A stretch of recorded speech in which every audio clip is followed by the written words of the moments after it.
I read it from a reputable green team site. This is from the CelticsBlog.com, right, Murray? Correct. Okay. Bobby Manning wrote this the other day, and it was just a survey of the players that came out of the third lottery position. Not the third pick, but the teams that started with the third lottery position and what happened. He said, this is Cousin Anthony. Welcome to the Bobcast. I'm going to bomb this.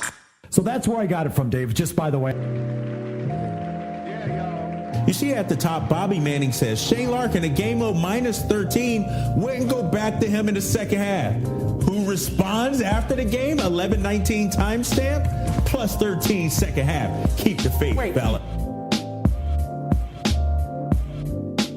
Oh, so you want to start from the bottom or the top? Yeah, we're going to start from the bottom and then we're here.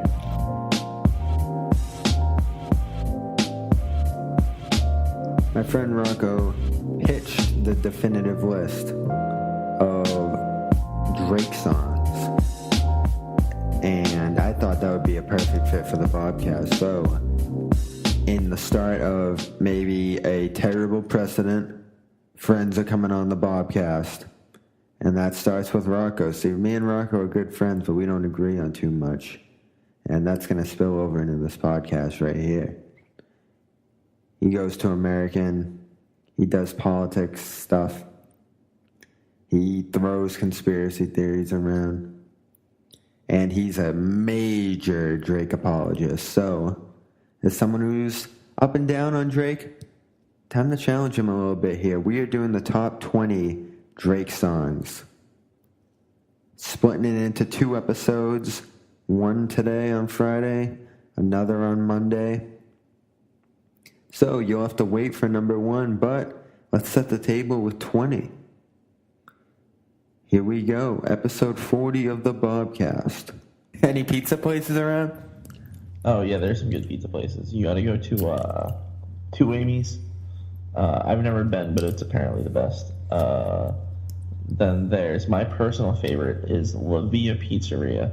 You get an extra cheese from there, and you're on your ass. It tastes so good. Well, yeah, I definitely want to learn how to make pizza. That's like one of my goals. You know, I love pizza. But I don't know. I got to find the right place. What's the minimum wage in DC? $12.50. It's the highest in the country. Are you against that? No, because I make it, so. Oh, there you go. I wish I could have done an internship or something, though. That's my big thing, but it's too late for that now. Oh, I actually got an email today about an internship. I interviewed like 2 months ago, and they asked me to come back in for a second interview literally today. It's like, dude, I don't know what's wrong with you, but you fucked up. You know what I'm saying? Like, it's May 22nd.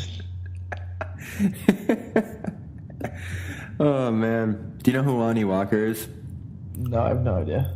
He has, like, crazy hair, and he played for Miami. He was probably the best player in Miami last year, basketball, the college. My second college choice. And they were interviewing him at the Combine, and they were asking him about the flat Earth thing. And he was like, "Yeah, that's I don't know about the flat Earth. The Earth's definitely not flat." But then he's like, "The Earth is an illusion, though. I believe that." And then the whole desk is like, "All right, we'll have to look that one up." That's actually so funny. Do you agree with that one? Is the Earth an illusion? Well, I think he's talking about the Matrix. Yeah, like the movie thing. Yeah, but like have you ever seen the Matrix? Yeah, I've seen it.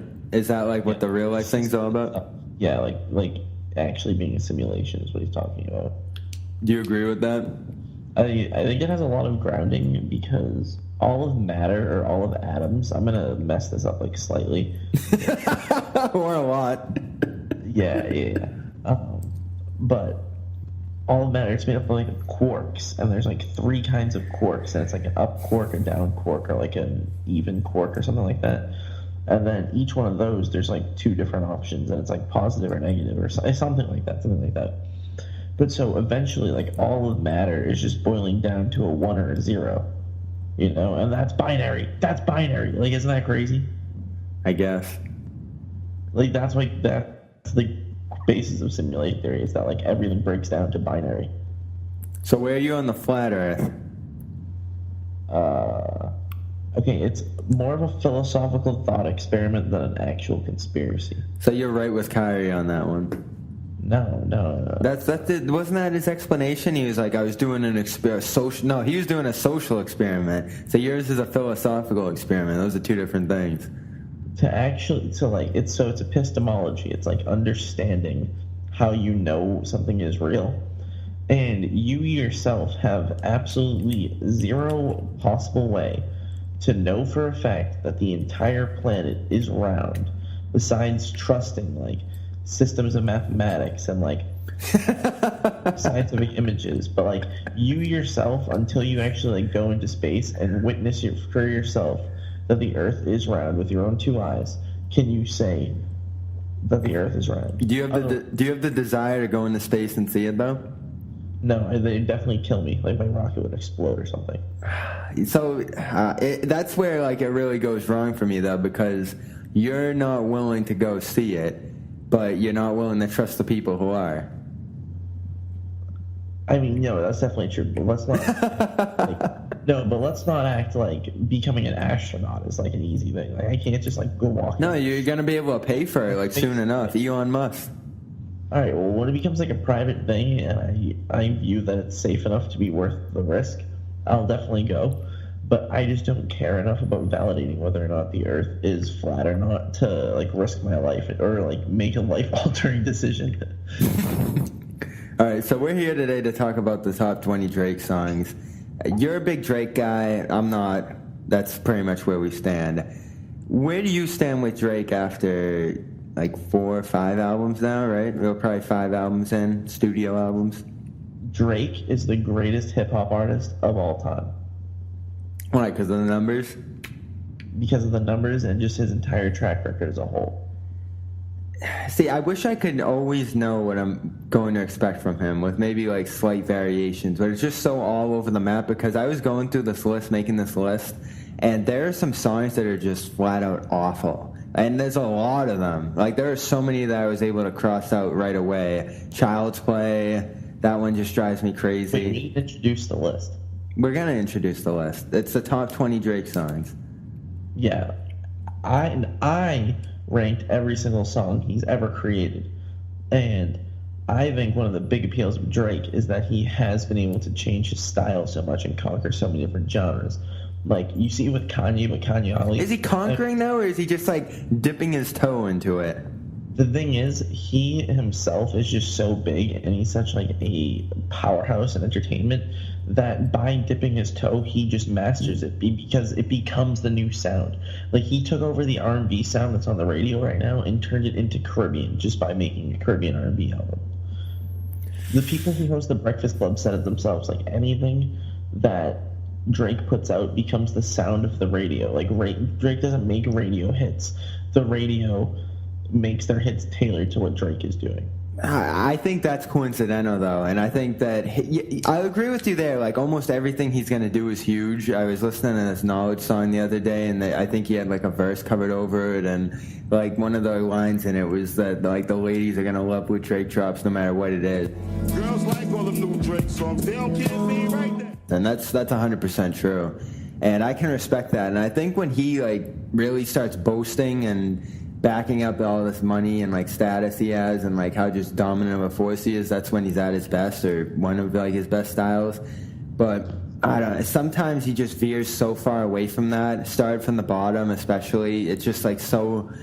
It's just so nonsensical. Like, he definitely didn't start from the bottom. It definitely isn't like a rags to riches story, but he had to, like, jump into that lane anyway just because it was something for him to jump into. I feel like he wants to do everything even though he's not capable of doing everything. I think there's two ways of looking at that. And so I'll say the 2 points and then I'll dive into a little bit about it. So the 2 ways is, the first, you can say that Drake always talks about how he's an entertainer and he just wants to make as much money and be as famous as possible. So his music doesn't necessarily have to be authentic for him because his stated goal is to just entertain you. And if you can relate to, I started from the bottom and like this, that, and the other thing, he's doing his job. And I don't see why that is an issue. Like, sure, it does knock like the authenticity or the genuinity. I don't know the word. The second one wasn't right, but the first one was. Whatever. Of like what he's saying, like, yeah, that's definitely true. But if you just keep it in mind, like, I don't know, it doesn't really bother me. I don't need everybody who's talking to be being 100% authentic. Like, that is what it is. Like, it definitely adds an element, but it's not that big of an element for me. And then the other way is, like, everything's relative. Like, yeah, Drake comes from like a privileged background. Like, he didn't grow up in the hood. Big whoop. He still like goes through feelings and like has experiences as a person, like starting from the bottom. Like, he is currently the biggest celebrity on the entire planet and has like an absolute cult following. When he was first born, because his parents had 200K, he did, like, that didn't make him the most famous celebrity of all time. Like, he's worked his way, he's clawed his way. He invented the mixtape game. Like, he started a mixtape. He started on Degrassi. You know how much money? Did you say he invented the mixtape? Yeah, we can get back into that. He revolutionized the mix. All right, fine. If you want to say that, fine. But like on Degrassi, you know what I'm talking about? Like, everyone always likes to harp that. They're like, yeah, you didn't start from the bottom. You started as Jimmy on Degrassi in the wheelchair. Like, no, shut up. Like, Degrassi probably paid him like $40K a year. Like, it was like not a well-paying primetime TV show, and they had 100 different actors on the show. But so like he like showcased himself on one episode of Degrassi, and then he just kept climbing from there, and now he's just massive. Like, everything he does is a hit. That started from the bottom and reaching the top. Like, I don't care what anybody says. We're gonna go 20-1, hopping back and forth. All right. So should I go with my number 20? Yeah, go to number 20. All right. Nobody's gonna know what this is. It's off Drake's first ever mixtape. Yeah, you really dove deep into this one. We're gonna hear some stuff that every song he's ever come out with. All right, it's called "Come Winter." Can I play it, or is that illegal? I'll kind of like throw a backdrop in of the beat or whatever. Yeah. So, yeah. But it's just an all-time sex song. Like, it's just so Drake's voice is just so silky. Like, he's so raw in it, like defining his voice. He's still coming up. He's giving that Southern smoke, which is so funny because when you think Southern, you think the bottom of the U.S. and Toronto's the north. So he's not even like global yet. He's still just talking about Canada in general. But his voice is just so smooth on it, man. Ooh. See, going through his early music, I actually didn't. It reminded me that he's gotten much better at singing as time goes on. And even though I think his music has deteriorated across his 5 albums, it's been like a bell. It's gone up in the middle and then down toward the end. I do give him a lot of credit for how much he's improved that, because I was going back on that "Thank Me Later" music, and the singing's a little. Like a little strained. Thank Me. What was the big hit off that first album? It was so. It was like "You Better."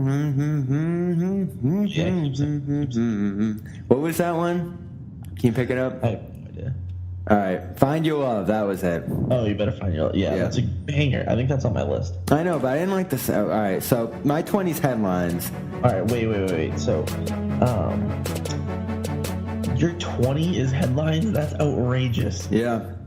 Just one more thing off of "Come Winter." I think one of the things Drake has done very, very well, almost to kind of an unparalleled extent, is he's mastered the art of making 5-minute songs. Like, so many people, he had so many 5-minute songs. All of his opening songs off his albums are like 5 minutes on a variation. Tuscan Leather, I think, is like the pinnacle of this. Like, Tuscan Leather is just such a good song. Maybe it'll be on this list later on. But "Come Winter" is like Drake's first stab at a 5-minute song. All right. He's the master of the 5-minute song. All right. Song, yeah. He just lets it play out a few more seconds so it gets to that 5 right on the mark. So you're not big on headlines 20. It's a little too low for you. Outrageously too low. Yeah, it's one of his better flow tracks, and it's squeezed into the top 20 over a few others because I like when he's just straight up rapping. I actually think he's an underrated, strict rapper just because of how many different things he ends up doing. I will say, though, just go in on a song like no other. Yeah, he's great at that. And there's actually examples of him doing that better later on in this list. So what's your 19? My 19, absolute classic off of "Nothing Was the Same." "Worst Behavior." There's moments where Drake struggle bars. We're gonna bring up a bunch of those throughout this list, I'm sure, as we disagree on these. But that chorus, never loved us. Like, it's such a quotable song, though, and it's one of those things that, because you always want those songs in your rotation that aren't just all bangers. Like, you need a little bit of a mood level or other. Worst Behavior is that perfect transition song, I feel like. That's when you're starting to be like, all right, like, the night is coming on. Like, I'm my worst behavior. Like, yeah, let's get up. Like, it serves a very necessary purpose in just existing as a song for entertainment purposes. And I think this is that song that you know exactly when you can and can't play it. And when it's on, it's on. I'm going to get to that in just a second, because I'm with you on that. That's just not the song for me because of the... Like, I just, that flow just doesn't do it. That's not his flow, and on top of that, it's just not. I don't like it. That doesn't do it for me. I think you're making a key mistake here. You're forgetting, like, you're thinking of Drake as like skinny little Drake, like nice guy Drake, because you're knocking him for not being hard enough for that flow, right? No, I just don't think it's a good flow in general.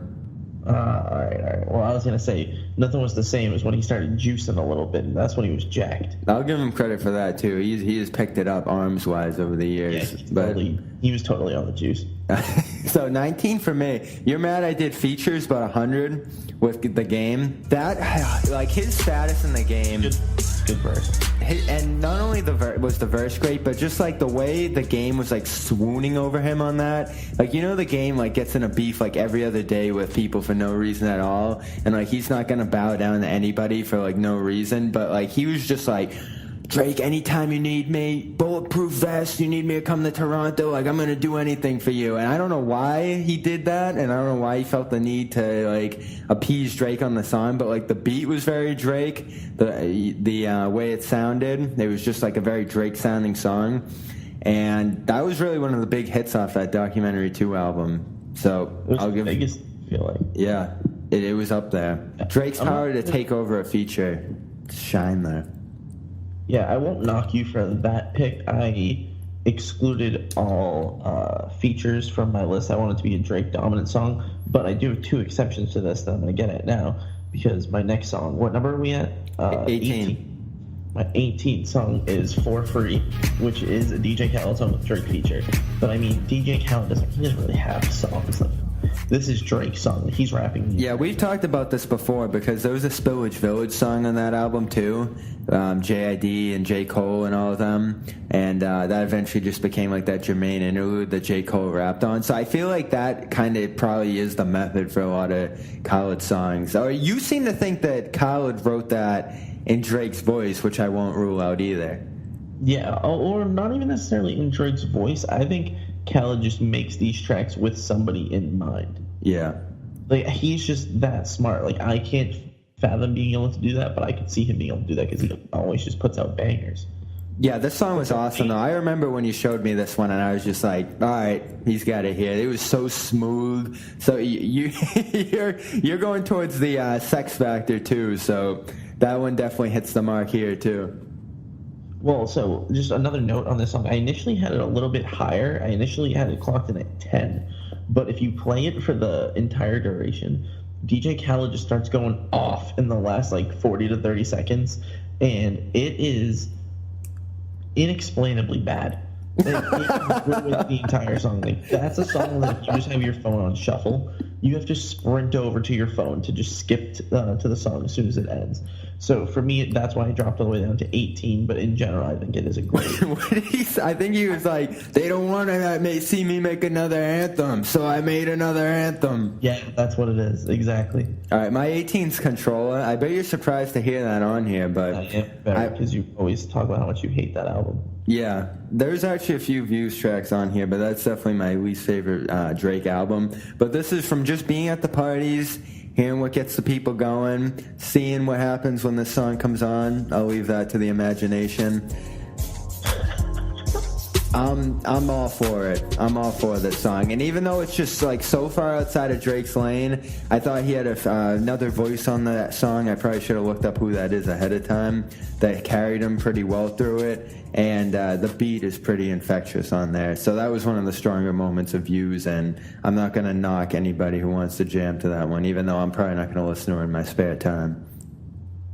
Yeah, I enjoy Control as a song, but I feel like a lot of its appeal stems from the place where it comes within the album itself. So for me, as a standalone song, I don't really like it in a capsule. But when I'm listening to the album going straight through, Beanie Man. He had Beanie Man on there, a Jamaican dancehall legend. So that's where, like, if he's gonna do a dancehall song, like, have a dancehall guy on there, like Jay-Z when he had Damian Marley on that Jamaican influence song on his most recent album. Jamaican guy on the songs off of More Life. I think you'll have to bring up UK. Yeah, those are UK guys. That makes sense. All right, let's move on. What do you got for 17? Hotline Bling. It's not my favorite. That is too low. That's criminally low. The song's just like a little too like bubblegummy for me. And the video is awesome.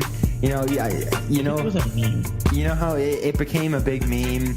And, you know, I'm never going to say anything positive about Trump, but the one thing I'll give him over the years was that SNL moment he had when he was dancing to the song in the box, too. That was pretty funny. So, all those things combined in a package, I'm fine with this being in my top 20, but it had its time, and now I think its time has passed. It hasn't stood the test of time for me.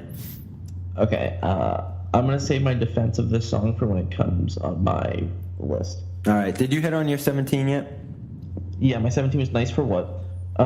And so my 16 were dipping. Actually, yeah, I just skipped over that. I originally had it a little bit higher, but I kind of realized that it was just more of a recency bias, and it's not that actually that good. It's like a standalone song. But I do still think it is a banger, and it's going to stay as a club banger. It's going to be a song that whenever you put on, people are going to recognize and be like, hey, like, that's pretty good. So you'll never be able to, like, play it in a bad situation. But I think anytime you try to actually analyze the song, you will realize it's bad, but it just comes off as good. The beat's solid. It starts a little choppy at the beginning, but it's definitely one of the more like infectious Drake productions. I mean, obviously he's not producing it, but beats that he has gone on in these years. So I'll give him that. I'm not big on his hooks. Especially this one, it just like grounds into the ground a little bit too much for me. It's like, nice for what? And then like I can't even like remember the words to it, which isn't good when you're thinking of a chorus. But it's all right. It's all right. It wasn't in my top 20, but there's also like the thing that like this came out right after the whole like Cardi B wave. So like, you know, Drake making like this little woman's anthem seems to be like a little disingenuous to me too. But does so well. Like he's coming in like a moment too late on it though. Like the wave passes and then here comes Drake on the surfboard like behind it. So I know that's not big on like what you're thinking about, but that slips into my mind here. My 16, I love like the whole I know it didn't end well for him, but that whole little Rihanna Drake thing was fun while it lasted, like his little pursuit of her, and that like really hit its head on Work, which was just an awesome song on both of their fronts. Another song that's just great for a party. People love it across the board. Drake's verse on there, snappy, nice, to the point. And that song's going to stand the test of time. I think it's been 2 or 3 years since it's come out. You'll still hear it on the radio from time to time, and I still love it all these years later. Yeah, I don't disagree with that at all. I just don't have it because it's not a Drake song. Rihanna's also someone who stands right up there with Drake, and anything she's doing right now is just going to be a hit out of the park. So yeah, absolutely. 15. Okay, so and for 15 to contradict myself once again about Drake's, they have to be Drake's actual song. I'm on One by DJ Khaled. So I credit this as Drake's song because again it's DJ Khaled, so it's not Khaled's song. Drake has a verse and the chorus, whereas nobody else has more than that. So I think Drake just claims the song, and in general, the song just goes in. It's an all-time pump-up song, like on it. So many gym playlists. It's probably on 90% of gym playlists. Where'd you go? I don't want to cut myself out there. I didn't realize I was right up in your face there. Bring the video back. All right, fine. I like it. All right. Word. Yeah, that's all I have to say about I'm on one at 15. Yeah, I struggled over putting this one in, but Forever made the list for me just because of the memories. You know, I like having a memory attached to a song. That's a big part of music listening for me. And I didn't know who Drake was before that track, and that introduced him to me. And it was just kind of like this posse cut that had like so many different like influential moments on it for me. Like first time hearing Drake, that was sort of Eminem's return after his hiatus, and it was explosive. And you're like, all right, what's Eminem doing with this guy Drake? And Lil Wayne's on there, of course. You have that connection. That ended up being a pivotal connection for years and years for Drake. And Lil Wayne, whenever Drake gets with Lil Wayne on a track, like it just seems to inspire him, bring him to another level. Like he seems focused, concise. I've never heard him spit a goofy lyric or a struggle bar on a Lil Wayne track. So those are big moments for him. And even though I don't love Forever, I don't listen to it often, just that memory of hearing that for the first time and never imagining what Drake would become back then. Like I never in my wildest dreams would have imagined that he would like dominate the charts and be like the number one guy when I heard him back on that. And another example of back in those Thank Me Later years, the singing wasn't great, you know. Me, but I know. Like that didn't do it for me, but I like the track overall. You have got to work on your singing. Well, I'm just trying to emulate the bad Drake chorus. So I haven't picked up on one of your impressions yet. Yeah, I gotta get the lyrics down. I'm excited to drop 13. But what's your? Do you have on 14 or are we down to 13? No, we're on 14 now. I got Drake's biggest club hit ever. Probably gonna still be a club hit in 10 years, maybe even 20 years. Who knows? One Dance. Oh, I hate this song. It's his biggest hit of all time. Oh, it's just so... I don't even know what it is or what it's trying to be. It's just so... I don't know. Something about it. The singing, the groove to it. You're not a club guy. When you're in the club and you hear that... But there's so many better options. You're like, that's when you know it's go time. Like, the club's about to get 20 times more lit. I don't really know many songs that are like that, and I think this song is just gonna be like that forever. Like, so many Drake songs, especially come and gone in the club scene, and they like peak. Like God's Plan like peaked when it came out, and as soon as that hook came on, it was like, I only love my bed, my mom, I'm sorry. Like every single club, like on clockwork, like every girl would just start screaming the lyrics, like the music would cut out, and then like when those songs like lose their relevance, like that stops happening. But One Dance, it still happens. Like it's just absolutely mind-boggling how that's stayed. That's one of my least favorite Drake songs, and it still drives me crazy whenever I hear it. There's just something about it that bugs me. All right, so let's move on. Number 13. I had to include this one too, just because of how influential it was, and really it came to define Drake on his most important album. I don't know if you think Take Care is his best album, but I definitely think it's his most important. Like, it's where he took the turn from Thank Me Later and made a masterpiece. Like, I don't know if it's a classic. Like, everyone says, oh, Drake doesn't have a classic. It's close. I think I think nothing is the same as Drake's classic. I don't think that one's a classic, even though I love it. Like, we don't look back on that and say, like, it's not like in a museum or anything. Like, classic's a high bar. But Marvin's Room was my 13. The sad, introspective. I don't have it on my list. Yeah, I don't love it as a song, but that came to define Drake as an artist, and we have such like a tough time defining who he is because all the stuff he does. I think that more than anything is what we're gonna remember. You know, the Photoshop. All right, to counter this, I don't think Marvin's Room is worth all the hype. Like, yeah, it has that like very sappy chorus. It's like, hello, are you drunk right now? and like Drake crying or whatever. But it's not actually the saddest song on the album. I'll get to what is the saddest song on the album, but once I feel like you appreciate this other song that I'm gonna discuss when it comes to my list, you realize Marvin Room's like just overrated overall, and it's not worth the hype. So for that, it does not have a spot on my list. Drake was actually sued by the person who was on the phone in that song. I wonder if she won. I just saw that. It's a real person. Yeah, that was like his ex-girlfriend. He implemented that into the song. Number one rule we've learned through the years with rap is to never leave a rapper a voicemail or just talk on the phone in general. I can get to that as well when I bring up my next point. But that's actually wild. That kind of makes me like the song a little bit more because it's kind of savage. All right, so we're on to number 12 now? Yes, All and right. for that one, I have one of Drake's best samples of all time. Too Much. Ah, yes. I actually have that much higher in my list. I think Drake really gets carried, which is why it's a little bit lower in my list. But as a standalone song, yeah, it's very good. But Too Much should definitely be in your sex rotation. It's definitely gonna be on Really? the second Drake playlist. Oh yeah, when you're just like, don't think about it too much. I think it's a little too soft for that, actually, but what do I know? On to number 12. Lose You by Drake, off an album I did not like at all. More Life might actually be worse than Views. I don't even think I know what that song is.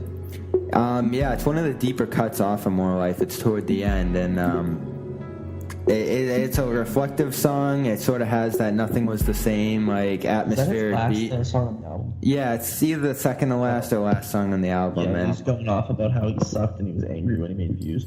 Yeah, and I like that Drake. You know, Drake's so influential when it comes to social media and the internet, and we're going to start getting into this in the top 10, but my favorite Drake songs are the ones that actually reflect on, like, what we talk about Drake for. Like, it's not just like him boasting and going crazy and like coming up with all this nonsense like Child's Play, which I think is still his worst song. It's just so goofy and nonsensical, and you know, he's not coming up with struggle bars here like he does on a lot of those last two albums. It's just, you know, there's so much material in his life. He's so influential that he can focus on that as his song content, and that'll carry him. And I don't know why he doesn't do it more often. No, I absolutely agree. I got the deep cuts pretty high as well. All right. You got your 12 in yet? 11. Yeah, my 12 was Too Much, right? Yep. Oh no, my 12 was is The Language.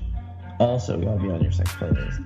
No, that's not true actually. That's not on your sex playlist, but it's on your your Marvin Gaye playlist, I say. I'm not gonna argue too much with that one. That one's all right. One of the better deep cuts off. You got some of the best lines off, and Nothing Was the Same. Yeah. She just want to smoke and fuck and said, girl, that's all that we do. Great. So 11 for me. If you're reading this, it's too late. That album was electric because it is just bars, and there's some like Wait, what's the song? energy. Oh, okay.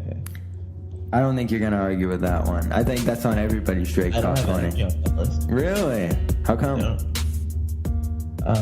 I feel like it's not what Drake does best. It's kind of like a cookie cutter, I'm trying to be hard and edgy song, and I think it just falls flat. Oh, you see, I think he's a great battle rapper. Like, it's weird. It doesn't make any sense.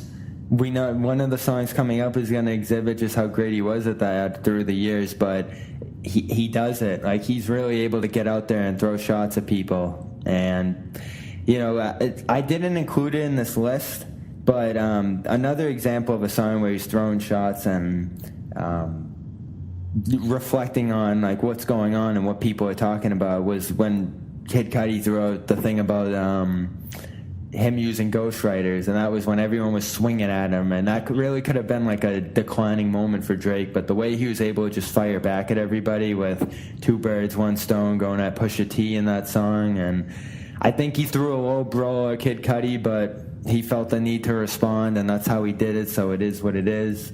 And you know, of course, the Meek Mill feud, which was huge for him because he did win that. But Energy was another example of a more broad-ranging attack on just rivals in general. Yeah, I feel like Energy was Drake's arrival into that like hard rap scene, because I'm pretty sure if you're reading this too late, it came out like a little bit in advance at the very least of the Meek Mill drama. So I feel like if Back to Back had come out before Energy, it would have been like, whoa, like what is Drake doing? Because he never had like hard go-in song, and a lot of the songs on If You're Reading This Too Late had that vibe. So Drake had positioned himself, and don't forget, this is also when he was Royd's Drake. Yeah, and this is also the big thing about this album is the fact that it was like his cop out on Cash Money, and Lil Wayne was just about to get into that feud with Birdman, and the war was about to begin over there that is so ongoing that no one even talks about it anymore. But legendary. Yeah, the way he got out of the record with that surprise album and how good it was, like that was a very special album. This could be Drake's classic. It could be, yeah. And like it was a mixtape. It was a mixtape like branded as an album, and it had album success. So if you want to say revolutionize the mixtape, this might be your example. You're number 10. Well, want the top 10? Head on over to the Bobcast on iTunes and Stitcher. Hit subscribe, and on Monday morning, you are going to find out our top 10 Drake songs. Been enjoying this one, haven't you? I'm Bobby Manning. That's episode 40 of the Bobcast. And we will be finishing this list up, along with several other projects I have in store, audio projects ready to be heard on the Bobcast next week. See you then.